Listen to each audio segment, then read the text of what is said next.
Sichqon va qopqon hikoyasi. Bir kuni kichkina sichqon fermerning uyida yangi qopqon qo'yilganini ko'rib qoldi. U qattiq qo'rqib ketdi va darhol tovuqning oldiga yugurib bordi. Uyga qopqon qo'yishibdi.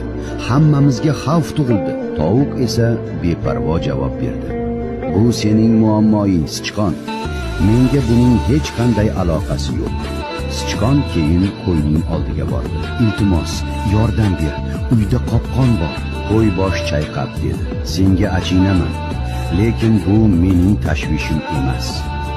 Shunda sichqon sigirning oldiga yugurdi. Sigir, uyga qopqon qo'yishibdi. Sigir kulimsirab javob berdi. Bu men uchun hech qanday xavf emas.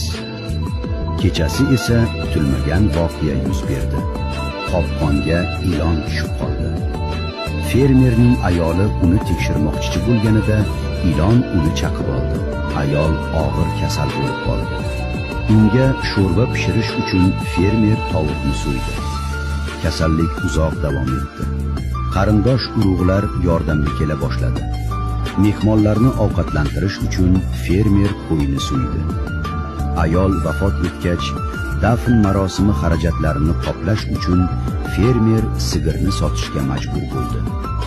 Butun bu voqealarni esa sichqon devor tirqishidan jimgina kuzatib turardi. Birovning muammosi hech qachon faqat uning o'ziga tegishli bo'lmaydi. Har qanday xavf yoki muammo erta yoki kech atrofdagilarga ham ta'sir qiladi.